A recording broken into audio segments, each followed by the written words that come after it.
Quand on parle de l'air, on parle de la surface d'une région. Et souvent, c'est pour couvrir.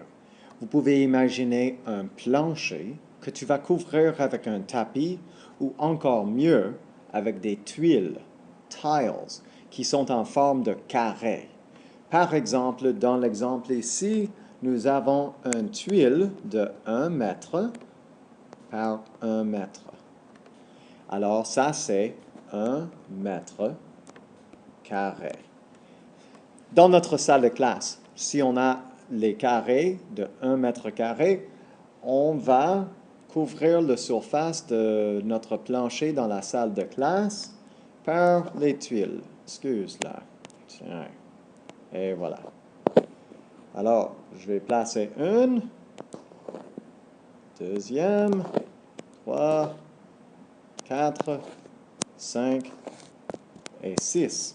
Et je peux bien voir qu'il y a 6 tuiles dans une rangée. Et je vais avoir combien de rangées? 1, 2, il y aura 3 rangées. Alors, combien de tuiles est-ce qu'on va avoir en tout pour couvrir le plancher? On va découvrir que ça va être 6 dans une rangée et nous avons 3 rangées et ça va faire 6 fois 3 qui donne 18 mètres carrés. Et notez, le symbole de carré est essentiel parce que nous faisons une mesure de 2 dimensions, la largeur et la longueur. Donc, avec 2 dimensions, on utilise les mètres carrés.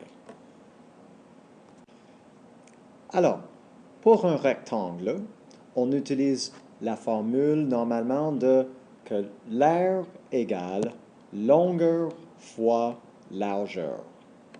Ou bien la base qui est en bas, la base, donc ceci c'est la longueur, souvent c'est un L écrit, ou bien ça pourrait être un B pour la base, fois la largeur.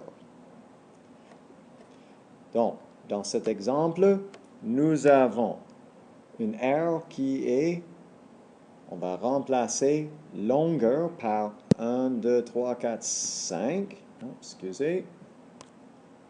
Voilà, 5.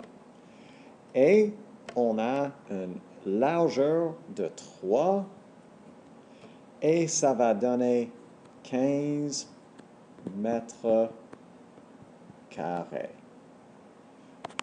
Plus exactement, j'aurais dû mettre 5 mètres fois 3 mètres.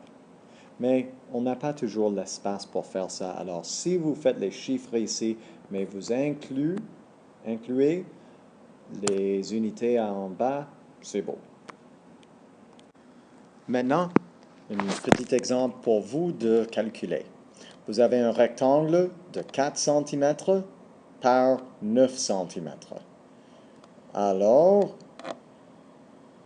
pour le faire, appuyez sur pause, faites les calculs et puis vérifiez les réponses après. Maintenant que vous l'avez fait, regardez la méthode. Vous commencez par la formule A égale longueur fois largeur. Monsieur, est-ce que c'est nécessaire de copier la formule chaque fois? Oui, c'est nécessaire de copier la formule chaque fois. Ensuite, après que vous avez la formule, vous remplacez. Ça, c'est notre méthode. Vous remplacez les parties que vous connaissez. Est-ce que vous savez qu'est-ce que c'est le A? Non? Alors copie la lettre. Est-ce que vous savez qu'est-ce que c'est la longueur? Oui, la longueur horizontale, c'est 4 cm. Est-ce que vous savez qu'est-ce que c'est la largeur? Oui, vous savez que c'est 9 cm.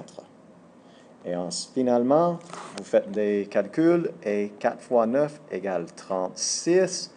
Et ici, nous avons des centimètres carrés.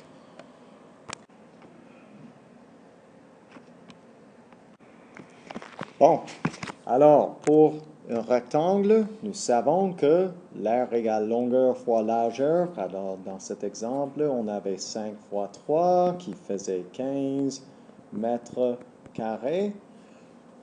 Qu'est-ce qui arrive quand on a une figure un peu différente, telle que cet parallélogramme? Pensez à des idées, appuyez sur pause et essayez de déterminer. Et je vais vous dire, la réponse est 15 aussi. Est-ce que vous pouvez trouver comment déterminer ça? Prenez quelques minutes pour le faire et ensuite, on va regarder.